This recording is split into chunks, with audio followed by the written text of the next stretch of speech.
There was a time when, within each of us, an unspoken race seemed to be constantly taking place.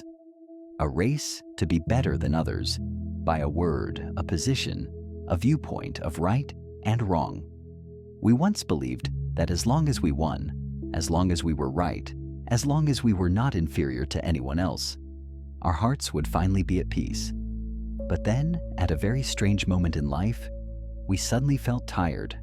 Tired of arguing, tired of explaining, tired of constantly trying to prove that we were right. Perhaps it was an ordinary evening after a long day, when we sat alone and quietly realized, no matter how many arguments we won that day, our hearts felt no lighter. In fact, the more we competed, the more restless the mind became, and in that very moment, a quiet understanding began to arise. There comes a time in life when a person no longer wants to compete, no longer wants to argue over right and wrong, not because we have become indifferent, not because we are weak, but because we have understood that there are battles which, even when won, bring no peace. We choose silence, a gentle smile, and we walk past. Not because there is nothing left to say, but because we no longer wish to harm ourselves any further. That silence is not bitter endurance. It is a very deep form of letting go. Letting go so the mind may rest. Letting go so the heart may feel light again. The Buddha taught that happiness does not lie in defeating others, but in mastering one's own mind.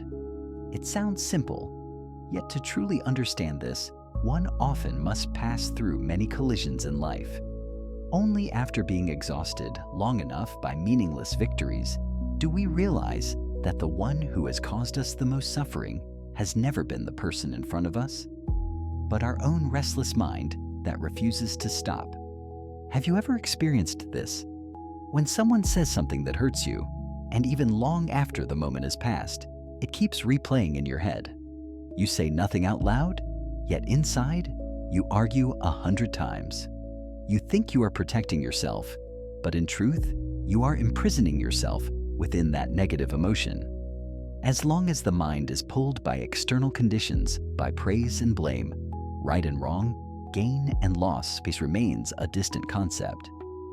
But when we begin to notice and stop in time, peace naturally arises. I once heard a story about an older man who worked in a place filled with pressure every day. Gossip from colleagues, demanding superiors, constant judgment. It came to him like daily meals. In the past, he reacted strongly. If someone was wrong, he argued until he won. If he was misunderstood, he explained himself endlessly. Yet the more he did this, the less he slept, and the heavier his heart became.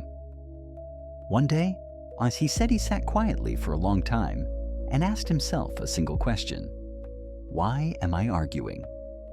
If after winning an argument the mind is still unsettled, is that truly a victory? From that day on, he began to practice letting go, not letting go of responsibility, but letting go of reaction. When he heard harsh words, he slowed his breathing. When he was misunderstood, he asked himself, is this worth trading my peace for? And many times he chose to smile, to remain silent, and to move on. Strangely enough, when he stopped trying to defeat others, others gradually stopped trying to defeat him. The atmosphere around him became lighter, and most importantly, he began to sleep well again. In the Buddha's teachings, letting go has never meant escaping life. Letting go means seeing life clearly. It is realizing that the tighter we cling to certain things, the more they hurt. Like sand in the palm of your hand, the harder you squeeze, the faster it slips away. When we let go of competition even a little, even the mind begins to settle. When the mind settles, the body naturally feels lighter, and in that lightness, a deeper understanding slowly emerges. We come to understand that not everyone needs to understand us. Not every situation needs an explanation, and not every silence is a defeat. With this realization, we begin to live differently. We speak more slowly. We listen more deeply. We react less. We no longer rush to prove ourselves right, but focus instead on keeping the mind at peace. At this point, you may wonder, so what if someone hurts me? Should I always remain silent? Letting go does not mean allowing others to trample on you. It means not allowing anger and resentment to control your inner life. When it is time to speak, we still speak, but from awareness, not impulse. In the end, when we become quiet enough, we see something very simple. Life does not become lighter because others change, but because we ourselves have changed. Changed in how we see, changed in how we let go. And then, in that stillness, we gently smile. Not because everything has become perfect, but because the mind is no longer being dragged around. When the mind stands still, peace is already there, never having left it all. Perhaps if you are listening to these words now, deep inside you have once carried a familiar question. Why am I suffering so much? We often think suffering comes from circumstances, from fate, from people who have hurt us. We blame life, we blame others, we blame things beyond our control. Yet the more we search for causes outside, the more persistent the suffering within becomes. Have you ever stopped to ask, if everything around me stayed the same, but my mind changed, would my suffering remain exactly as it is? The Buddha taught that the root of suffering does not lie outside. It does not truly come from fate, nor from other people. It arises from what we cling to within our own minds. And this truth can be difficult to accept, because accepting it means turning back to look at ourselves. We suffer because of attachment. Oh, we cling to an image, an expectation, a relationship, a promise, and believe it must be that way. When life does not follow our wishes, the mind resists, and that resistance creates pain. We suffer because of craving. Not only craving for money or status, but craving to be loved in the way we want, to be acknowledged, to be understood. We want more than what is present, and when we do not have it, we feel lacking and uneasy. We suffer because of resentment. Some events happened long ago, yet each time we remember them, the heart tightens as if it were yesterday. The other person may have forgotten, may even be living peacefully, while we carry the old wound, hurting ourselves day after day. And deepest of all, we suffer because we refuse to let go. There is a truth many people do not want to hear. Time does not heal wounds on its own. Time only allows things to pass if the mind has already let go. If the mind continues to cling, then even after 10 or 20 years, the pain remains unchanged. I once met a middle-aged woman who told me she had been divorced for over 10 years. From the outside, people thought she was fine, used to living alone. But every time she mentioned her former husband, her voice trembled, not because she still loved him, but because she still resented him. She said, "He ruined my entire life." Yet, listening closely, I realized the one hurting her every day was the memory she refused to release. She was not living in the present, but in the past. Each day she repeated old pain and called it destiny. In truth, it was simply a rope she had tied around her own mind. In the Buddhist teaching, letting go does not mean forgetting everything, nor pretending the pain never existed. Letting go means looking directly at the pain and saying, "I will not carry you any further." When we begin to release attachment, the mind becomes a little more peaceful. When we reduce craving, the heart naturally feels lighter. When we stop feeding resentment, wisdom begins to open. And in that opening, we understand others are only conditions. Suffering or peace is decided by the mind. Have you noticed? Two people experience the same situation, yet one collapses while the other moves through it. Not because one is stronger, but because one knows how to let go sooner. Letting go is not defeat. It is choosing peace over right and wrong, choosing freedom for the mind over the chains of old emotions. When this is understood, a very gentle awakening appears. We were never bound by life. We were binding ourselves. At some point, when we are tired enough of carrying suffering, we naturally want to put it down. No advice needed, no pressure required. We simply want to breathe more lightly. And when we truly become still, sitting with ourselves without judgment, without escape, we see that suffering is not as frightening as we once believed. It is only a visitor. And we have the right to let it go once its lesson is learned. If there is still something in your heart you cannot release, ask yourself honestly, what do I gain by holding on to this?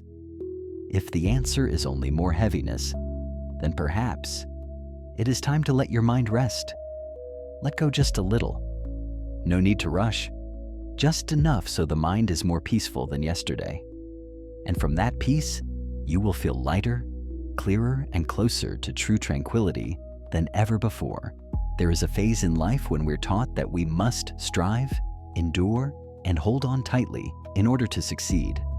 Letting go is often misunderstood as weakness, surrender, or loss. And so many people become accustomed to gritting their teeth and enduring unhealthy relationships, enduring jobs that slowly drain the soul, enduring old wounds because they believe time will make it bearable. But have you ever asked yourself, is everything you are holding on to truly worth holding? The Buddha taught that knowing when to let go is a profound wisdom. Not everyone can do it, because letting go is not merely an external act. It is a deep decision of the heart, a decision to stop before breaking. There is a small story that has awakened many people. A teacher once held a cup of hot water and asked his students, how long do you think I can hold this cup? Some said a minute, some said 10 minutes, some said longer. The teacher smiled and said, the time does not matter. What matters is that if I hold it too long, my hand will hurt. And if I know it causes pain, the wise thing is not to endure it, but to put it down. Human suffering is the same. It is not always too heavy. We simply hold it for too long. Many people wait until they are utterly exhausted before letting go. When the body is worn, the mind tangled, the heart hardened, by then, the cost is often very high. Sometimes health, sometimes years of youth, sometimes a peace that never fully returns. Knowing when to let go is not avoiding responsibility. Wisdom lies in discerning what deserves perseverance and what, when clung to, only deepens harm. Some things in life require endurance, practice, skill building, nurturing relationships rooted in love and respect. But some things hurt more the tighter we hold them. A relationship filled only with blame, an expectation that no longer fits, an old image of who we think we must be. An awakened person is not one who lets go of everything, but one who knows clearly when to hold and when to set things down. I once heard a man share that he stayed in a job for nearly 15 years. From the outside, he looked successful, stable income, good position. Yet every morning, he woke with a heavy chest, exhausted, without joy. He stayed out of fear of insecurity, fear of starting over, fear of judgment. One day, a doctor told him his heart was in danger and that if he did not reduce stress, the consequences would be severe. That was when he realized he had been holding the hot cup for far too long. Not because it was necessary, but because he was afraid to put it down. When he finally let go, life did not become easy right away. But the first thing he felt was a lighter mind, and from that lightness, clarity arose. He understood that letting go is not always loss. Sometimes, it is saving oneself. Letting go at the right time is a quiet kind of courage. No noise, no need to prove anything. Just a deep understanding that one deserves peace. Are you holding a hot cup in your life right now? Perhaps a lingering resentment, a relationship that has run its course, or a pressure you place on yourself out of fear of not being enough. If so, ask yourself, if you continue holding it, what will happen to your mind and body in 1 year? 5 years? When we begin to put down what hurts us, the mind becomes more peaceful. When the mind is peaceful, the body naturally feels lighter. And in that lightness, a new understanding appears. Many forms of suffering do not come from circumstances, but from our refusal to stop in time. With this realization, we live a little more slowly, we listen to ourselves more, and we no longer take pride in enduring beyond our limits. We understand that wisdom is not about how much pain we can tolerate, but about knowing when to stop so pain does not deepen. In the end, when everything settles, we see that letting go does not diminish our value. On the contrary, it returns us to our original peace. And when the burden is finally set down, the path ahead becomes clearer and gentler, as if we have just put down a cup of hot water, and for the first time, our hands are allowed to rest. Once we understand that letting go at the right time is wisdom, a natural question arises. So, what should I let go of? Because not everything we release brings immediate peace. Letting go must be done in the right place, with the right understanding. And in many lives, there are things so familiar that we do not realize they are quietly exhausting us. The first thing many people need to let go of is pressure.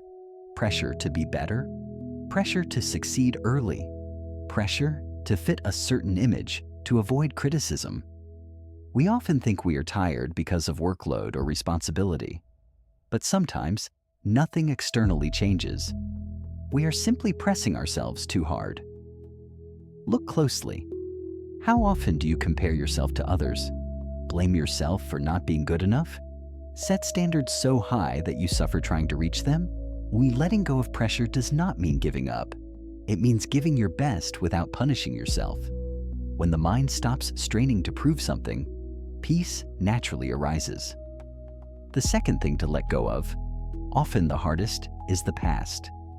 Some events ended long ago, yet within us, they have never left. We carry a hurtful sentence, an old mistake, a broken relationship. We think holding on helps us remember or learn, but often we are simply holding on to pain. The Buddha taught that without releasing the past, there is no space for new joy. The mind is like a room. If it is filled with broken, outdated things, there is no place for something new to enter. Letting go of the past does not deny what happened.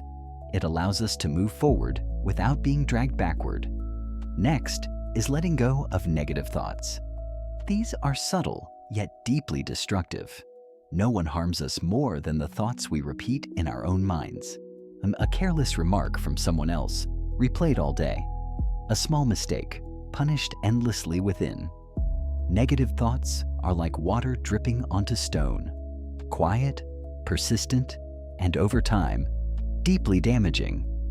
Letting them go does not mean forcing positivity, but learning to stop believing every thought that appears. Simply not feeding them already lightens the mind. The fourth burden is resentment. We resent those who hurt us, those who were unfair, even fate itself. But here is a painful truth. Resentment does not bind others, it binds us. The person we resent may have long forgotten, may be living peacefully. We are the ones replaying anger each day. Letting go of resentment is not excusing wrongdoing. It is freeing ourselves from an invisible chain. The moment resentment is released, the mind becomes lighter, even if circumstances remain unchanged. Finally, there is narrow-mindedness, a subtle but powerful obstacle to inner peace. We become rigid in how we see others, intolerant of differences. We feel disturbed when others do not think or live as we do. Yet this rigidity makes the mind increasingly confined. Tolerance is not for others, it is for our own lightness. When we open our hearts, we create space not only for others, but for ourselves. Letting go of narrowness means loosening the ego so the mind can breathe. As these 5 things are gradually released, you will feel a clear inner shift. Life does not necessarily become easier, but the mind stops resisting it. From letting go comes peace. From peace comes lightness. And in that lightness, a quiet awakening appears. Peace was never far away. We were simply carrying too much. If your heart still feels heavy, do not blame yourself. Letting go is a process. Each day, setting down just a little is enough to feel lighter than yesterday. And sometimes, simply realizing that you can let go is already the first step toward inner freedom. There is something very subtle in human life. The tighter we hold on to something, the more afraid we become of losing it. And that very fear keeps the mind in a constant state of tension and unease. We live as if everything must remain the same forever, as if the person beside us will never change, as if what we have today is guaranteed. Yet all it takes is one small disruption for us to wake up and realize nothing in this life is permanent. The Buddha taught impermanence not to make us cold or pessimistic, but to help us live more lightly. Impermanence is the nature of life itself. Money can come and go. Fame can rise and fall. Affection may be deep today, yet different tomorrow. Not because people are heartless, but because everything is changing moment by moment. Before we understand impermanence, until we live under the illusion that things will always stay this way, and it is this illusion that causes suffering. We suffer because we cling. We suffer because we resist change. We suffer because we try to hold on to what cannot stand still. Have you ever looked back on your life and realized that many things that once caused you great pain no longer matter today? People who were once your entire world are now only distant memories. Worries that once kept you awake at night now bring only a quiet smile. That is not because you have become indifferent, but because everything has changed, and you have changed as well. We come into this world with empty hands. No wealth, no status, no relationships. And when we leave, we depart the same way. When we truly see this, one thing becomes clear. If we end with empty hands, why do we burden ourselves so heavily while living? We carry too much? The ego, the need to win, old wounds, expectations that were never truly ours. And then we complain that life is heavy, when in truth, most of that weight is placed on our own shoulders. I once heard a simple story about a man who spent many years working and accumulating wealth. He lived in constant anxiety, afraid of loss, afraid of change. Whenever the market shifted, he lost sleep. Then one day, he fell seriously ill and was hospitalized. Lying in that hospital bed, he realized that whether his assets remained or disappeared, what he needed most in that moment was a gentle breath and a body free from pain. In that moment, he understood that impermanence was not an enemy, but a teacher. It reminded him that what truly matters is not what can be lost at any time, but what is present right here, in this very moment. Understanding impermanence does not make us give up on life. It makes us live more mindfully. We cherish those beside us, knowing nothing guarantees they will remain forever. We treasure peaceful moments, unto understanding that life is always changing. We no longer waste the present, regretting the past or fearing the future. When we understand impermanence, we also learn to let go more gently. When a relationship ends, we grieve, but we do not despair. When something beautiful passes, we feel sadness, but we do not cling in desperation. We understand that everything comes and goes according to its conditions.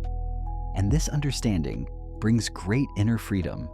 We stop clinging to false forms of security. We rest in the present, the only place where life is truly happening. Perhaps right now, you're afraid of losing something, a person, a position, an image of who you believe yourself to be. If so, gently ask yourself, if this changes, will I still be myself? Most often, the answer is yes, still yourself, just a different version, a more mature one. In the end, when we become deeply still, we realize understanding impermanence does not take away our joy. It returns to us the ability to live fully. We smile more deeply, love more sincerely, and let go more gently. And in that lightness, we come very close to peace. Not because life stops changing, but because the mind has learned to move with change. There is something curious about the way humans search for happiness. We often believe happiness lies in visible things. A little more money, a higher position, greater recognition from others. We think that if our cup is more beautiful, more expensive, fuller than someone else's, life will taste sweeter. Yet, the more we chase these things, the more empty we feel. The Buddha taught that happiness has never been found in outer forms, but in how we taste life. And there is a simple story that touches the very root of human suffering. A professor once invited his students to his home. He brewed coffee and brought out many different cups: fine porcelain, elegant glass, simple cups, even old ones. When asked to choose, most students reached for the beautiful and expensive cups. Only a few plain ones were left untouched. When everyone had a cup in hand, the professor gently said, "What you truly wanted was the coffee, not the cup. Yet unconsciously you chose the finest cups and then compared your cup with others." Life is the same. The coffee is life itself, the experiences, the moments unfolding each day. The cup is money, status, fame, outer appearance. The coffee never changes, but the cup makes us forget its true flavor. We suffer not because life is lacking, but because we compare our cup with someone else's. We drink the same coffee, yet because another's cup looks better, our coffee tastes worse. Have you noticed? There are times when your life is actually fine. You have health, work, people who care. But after scrolling through social media, seeing others richer, more successful, seemingly happier, your heart suddenly sinks. Not because your life became worse, but because you started looking at someone else's cup instead of tasting your own coffee. When we focus too much on appearances, we lose presence. We miss small joys: a peaceful meal, a quiet morning, a sincere conversation. We drink coffee, but the mind is elsewhere. I once met a friend who had everything many people dream of: a good job, high income, a stable life. Yet, he was constantly dissatisfied. Why? Because he always compared himself to those above him. Each comparison made him feel lacking, and so he was never content. Then one day, he experienced a health crisis. Forced to slow down, he realized that all the competition and comparison had never made him happier. What brought him the greatest relief was a quiet afternoon, free from pressure, free from having to prove anything. When he stopped comparing cups, the taste of the coffee became clear again. The Buddha taught that enough is a form of wealth. When comparison ends, life naturally becomes sufficient, not because we have more, but because we no longer feel lacking. With this understanding, we begin to slow down. We feel gratitude for what we have instead of fixating on what we do not. We respect our own path instead of rushing to follow someone else's. And then a gentle awakening appears. The cup is only a vessel. The coffee is what matters. When we return to tasting life itself, even the simplest cup can warm the heart. If you feel unhappy right now, pause and ask yourself, am I truly lacking, or am I simply comparing? The answer may surprise you. In the end, when we settle down, release comparison and competition, the mind naturally becomes peaceful. When the mind is peaceful, life feels lighter. And then you realize, happiness was never gone. You were just too busy looking at the cup to taste your own coffee. But if you think that letting go of comparison alone is enough for peace, you may be surprised, because there is still something deeper, something many people live their entire lives without ever truly seeing. There was a time when we believed maturity came with age, that simply growing older would naturally make a person wiser. Yet looking around, we see people who have lived half a lifetime still full of anger, competition, and resentment, and others who are young, yet face life with remarkable depth and gentleness. Then we begin to understand, maturity is not measured by years lived, but by inner transformation. Maturity shows itself clearly in how we respond. When we are immature, we react quickly.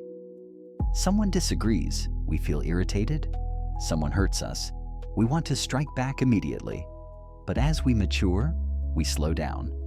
Not because we lack emotion, but because we know not every reaction is necessary. We learn to observe before speaking, to breathe deeply before deciding, to place inner peace above momentary impulse. One person once shared that he used to argue just to win. But after winning many arguments and still feeling exhausted, he began to change. He realized that winning debates is easy, but preserving peace for both sides is far more difficult. When he spoke less and listened more, his relationships did not deteriorate. They became lighter. Maturity is also seen in compassion. When we are young, we see life in strict right and wrong. Those who hurt us are bad. Those who differ from us are difficult. But with experience, we see that everyone carries their own wounds. Not everyone who hurts us does so out of malice. Sometimes they are simply hurting too. Compassion is not excusing wrongdoing. It is understanding enough not to nourish hatred. When we can step into another's perspective, anger naturally softens. And in that moment, we realize we have grown a little more. A clear sign of maturity is knowing when to be silent. Silence is not always surrender. Sometimes it is wisdom. When words only worsen the situation, silence protects the mind from being swept away. When emotions run high, silence prevents new wounds. I once heard a woman say she was very skilled at arguing. She could leave others with nothing to say. Yet after each victory, she felt empty. Eventually, she chose silence, not because she lacked reasoning, but because she understood that not everyone is ready to hear the truth. That silence preserved her self-respect. Maturity also means seeing our own faults before blaming others. This is difficult because the ego seeks self-protection. We easily see others' mistakes, yet overlook our own. When we turn inward, true transformation begins. Seeing our faults is not self-blame. It is understanding and correction. When we take responsibility, we stop being victims of circumstance and become the owners of our lives. Relationships then begin to heal naturally. Perhaps the deepest sign of maturity is this: not needing everyone to understand us. When young, we crave validation. We want others to see us, support us, stand with us. But as we grow, we realize not everyone has the conditions to understand us. And that is okay. Maturity is living according to one's conscience, even without applause. Choosing what is right, even when the path is lonely. We no longer live to please everyone, but to remain true to ourselves. When these transformations occur, the mind naturally becomes lighter. We stop striving to prove ourselves. We stop fighting for superiority. We live slower, deeper, and more honestly. And in that quiet stillness, we realize maturity is not becoming harder. It is becoming softer. Soft enough to understand. Soft enough to let go. Soft enough to live in peace. And that softness is the most beautiful sign of a heart that has truly grown. There is a quiet question many people never say out loud, yet carry with them their entire lives. Why do some people live very simply and still feel peaceful, while others seem to have everything, yet their minds are never at rest? The answer is not always found in circumstances, but in something much deeper within kindness. The Buddha taught that every person is born with seeds of goodness. No one enters this world with an evil heart. Yet along the journey of life, some protect those seeds, while others, through hurt, fear, competition, and resentment, slowly bury them. But no matter how deeply covered, the seed of goodness is always there, waiting to be awakened. Kindness is not something lofty or extraordinary. Sometimes it is simply choosing not to hurt someone when we could, choosing a gentle word instead of a sharp one, a living with integrity even when no one is watching. These small choices, though quiet, form the strongest foundation for inner peace. Many people do good deeds with an unspoken expectation, hoping for rewards, good fortune, or favorable outcomes. But when kindness carries expectation, the mind is still not fully free. The Buddha taught that we practice goodness not to seek reward, but to keep the mind from becoming stained. When the mind is clear, life naturally becomes peaceful. Someone once said something very simple: "I do good not because I believe life will repay me, but because I don't want to live with a heavy heart." It sounds ordinary, yet it is deep wisdom. Because when we act against our conscience, even if no one else knows, we know. And there is no punishment heavier than a restless mind. A kind-hearted person possesses something no amount of money can buy: peaceful sleep. They lie down and sleep, not because life has no worries, but because their heart is not tormented by hidden guilt. No need to remember whom they deceived, whom they hurt, or whom they used for personal gain. When the mind is unburdened, sleep naturally becomes deep. Lightness of heart is the second gift of kindness. When we live uprightly, we do not need to constantly defend ourselves. We are not anxious about others' gazes, nor afraid that truth will one day be exposed. We live simply, and that simplicity makes life much lighter. And when the heart is light, fear naturally lessens. A kind person is not someone who never faces storms, but someone who does not panic when storms arise. Deep within, they have a solid refuge. They know they have not lived against their conscience. When we owe no debt to our own heart, it is difficult to be shaken. I once met an elderly man who lived modestly, yet radiated a rare sense of calm. When asked his secret, he smiled and said, "I'm not talented, and I'm not better than anyone. I just try to live in a way that doesn't harm others." His words were simple, yet carried great strength. For someone who lives this way, no matter how life changes, the heart always has a place to return to. When a kind heart is nurtured, it leads to wholesome actions. When wholesome actions become habit, peace is no longer something to search for. It becomes the natural state of the mind. No need to prove, no need to display. This peace is lasting because it does not depend on external conditions. You may wonder, does living kindly mean losing out? Perhaps in the short term, the kind-hearted are not always the winners, but in the long run, they are the ones at peace. And peace is what people seek their entire lives. In a world full of turbulence and competition, holding on to kindness is a quiet form of courage. It is daring to not follow the crowd when the crowd chooses the easier path. Daring to live slowly, truthfully, and uprightly, even without applause. When we become deeply still, we see that all teachings and all practices ultimately return to one simple point: keeping the mind pure. And kindness is the root of that purity. If today you feel tired or heavy-hearted, do not try to do anything grand. Just be a little kinder to others and to yourself. Sometimes, a single wholesome thought can change the entire day. And as kindness is nurtured day by day, you will gently realize peace is not something that comes and goes, but something that stays. In a heart that lives kindly, lives truthfully, and lives without betraying its conscience. And when the mind has begun to settle, only then are we still enough to see that sometimes changing our way of seeing is enough to change an entire life. There is a subtle truth that many people realize only after countless hardships. It is not events themselves that cause suffering, but how we see them. Two people can go through the same situation, the same loss, the same pain, yet experience it completely differently. One collapses, the other stands up. Not because life is unfair, but because their minds are different. The Buddha taught that suffering does not lie in events, but in perception. When the mind is narrow, life feels cramped.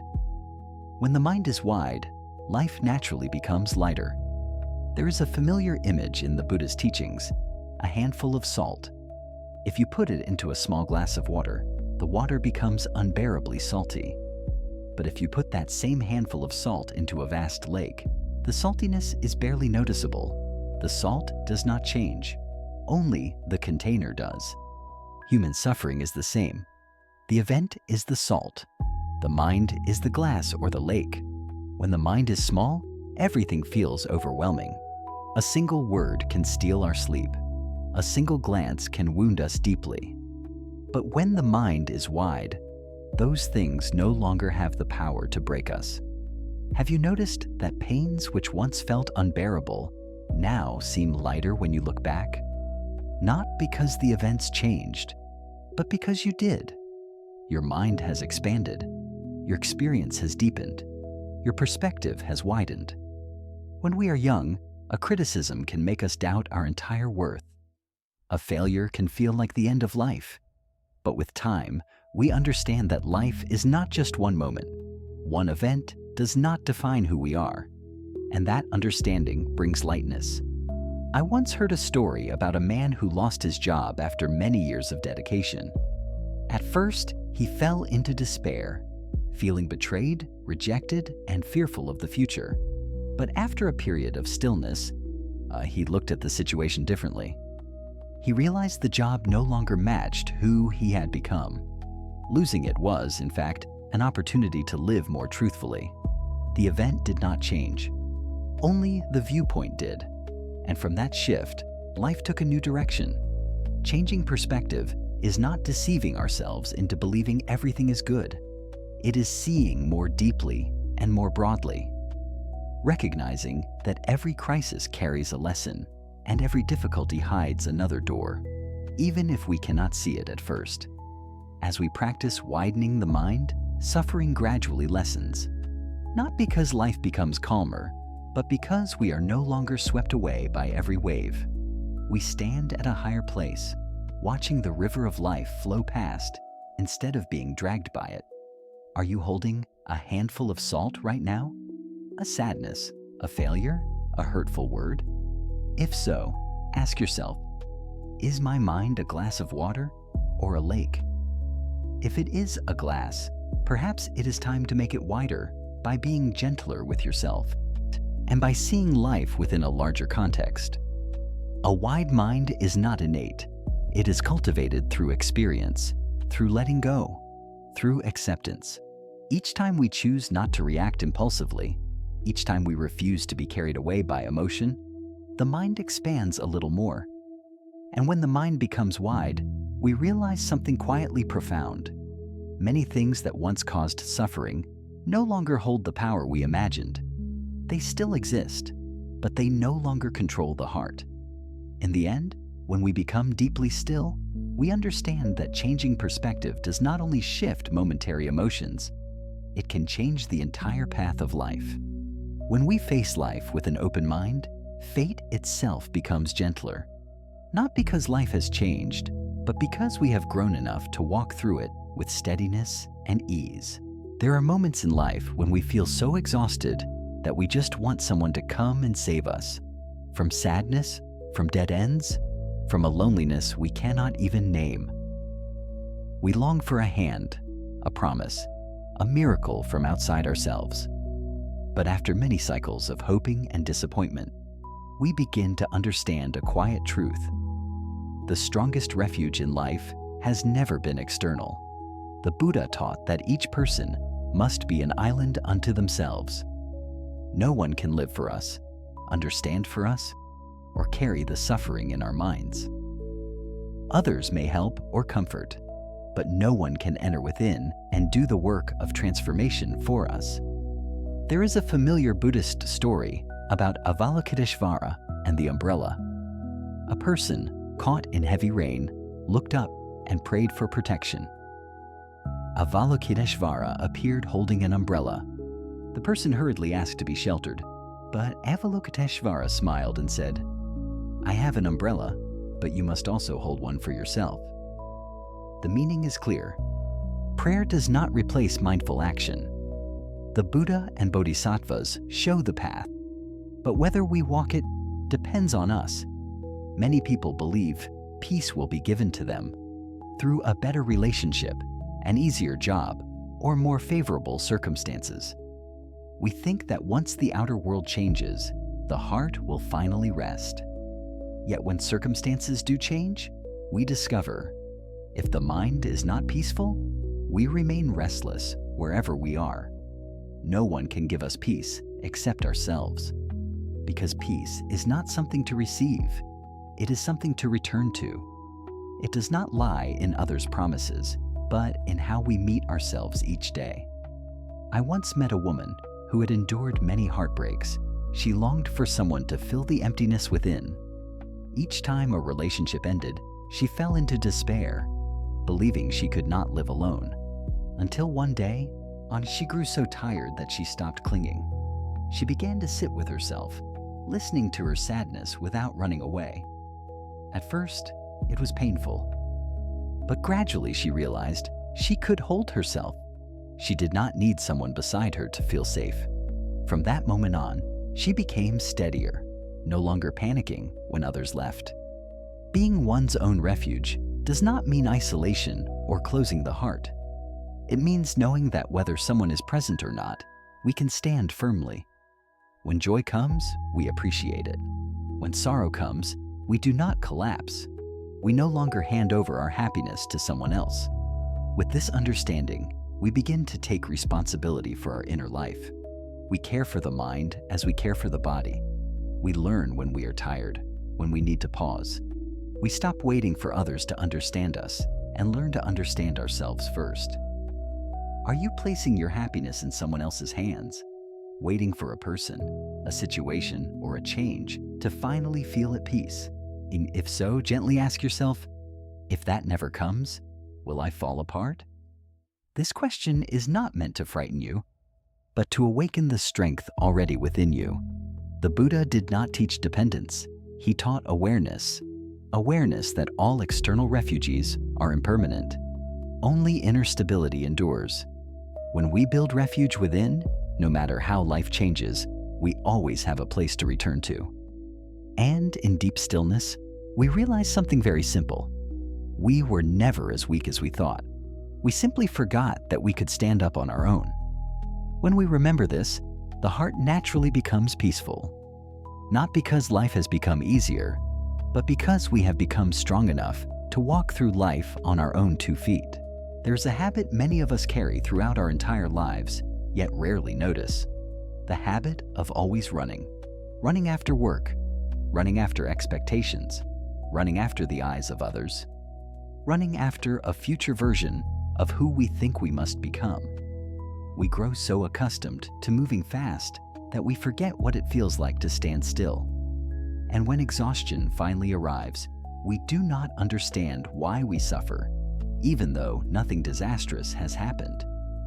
The Buddha taught that much of human suffering does not come from lack, but from not knowing how to stop. From a young age, we are taught to strive, to move forward, to never slow down. Stopping is often seen as laziness, weakness, or failure. Few people tell us that sometimes stopping is wisdom. Sometimes, if we do not stop, we lose ourselves. Have you ever felt tired not because you did too much, but because you thought too much? There are nights when the body lies still, but the mind keeps running, replaying old words, past situations, and imagined futures that have not even happened. We do nothing, yet we feel completely drained. That is when we need to stop negative thinking. Stopping does not mean forcing the mind to be empty. It means recognizing, I am thinking too much. When we are aware enough to stop a thought that hurts us, the mind suddenly has space to breathe. Even a very small pause can soften the sharp edge of suffering. Someone once shared that whenever things went wrong, he would think about them all day long, one thought pulling another, like a spiral with no exit. Until one day, he learned to stop and tell himself, I will think about this later. Just one simple sentence, yet it saved him from countless sleepless nights. Besides running in our thoughts, we also run in our desires. We chase success, recognition, the feeling of being better than others. We believe that once we reach this goal, then the next, we will finally be at peace. But once we arrive, we immediately set another destination. And so, we never stop to ask, do I really need this? Knowing when to stop chasing is a very deep form of letting go. Not letting go of goals, but letting go of dependence on outcomes. When we give our best effort without gambling our happiness on results, the mind naturally becomes lighter. We act out of love, not out of fear. A woman once said, "I am tired not because I failed, but because I always felt I was never enough." When she allowed herself to stop comparing, to stop pushing, she realized how far she had already come. She had simply never allowed herself to look back. Perhaps the hardest thing to stop in our inner life is emotional reaction. When the ego is touched, we react immediately. Anger speaks, sadness blames, pain closes the heart. We react before understanding what is happening inside us. And many relationships break simply because there was no moment of pause. Knowing how to stop before reacting is a sign of maturity. When emotions arise, if we can pause for just one breath, many hurtful words will never be spoken. Not because we suppress them, but because we understand. Emotions are waves. If we do not feed them, they will settle on their own. Stopping is not giving up. Stopping is returning. Returning to a tired body. Returning to a confused mind. Returning to ourselves. The only place where we can truly rest. The Buddha did not teach people to walk fast. He taught people to walk with awareness. And sometimes, the most aware moment is when we stop. If you feel you have been running for too long, allow yourself to slow down just a little. You do not need to change your entire life. Just stop one painful thought. Stop one exhausting desire. Stop one reaction about to burst out of anger. In that moment of stopping, you will realize something very gentle. You are still here, still breathing, still alive, and nothing is so urgent that it requires losing yourself. When we learn to stop, we learn to let go. And when we let go, the mind naturally becomes peaceful. Not because life has become calm, but because we have returned to the right place, back to ourselves.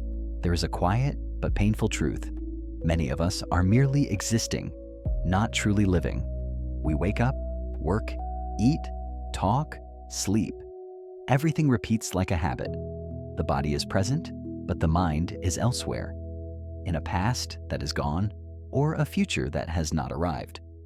And when the mind is not here, we miss our own life. The Buddha taught that peace does not lie in the future. It is always present here and now. But because we move too fast, we fail to notice it. Have you ever eaten a meal while thinking about work, scrolling on your phone and worrying about tomorrow? The meal passes, yet you never truly taste it. Have you ever spoken to someone you love while your mind was occupied elsewhere? The person was there, but the connection was not. That is existing, not living. We run so much that running feels normal. Or we run out of fear of falling behind, fear of not being good enough, fear of being forgotten. But the more we run, the more exhausted we become. And the more exhausted we are, the less we understand why we feel unhappy, even when nothing major is missing. The Buddha did not teach us to accumulate more, but to recognize. Recognize the breath, recognize the steps, recognize the emotions present in this very moment. When we slow our breathing, the first thing that changes is not our circumstances, but our mind. One slow, deep, conscious breath can cut through an entire chain of anxiety. Fast breathing creates agitation. Slow breathing brings calm. Someone once said he could not remember the last time he took a deep breath.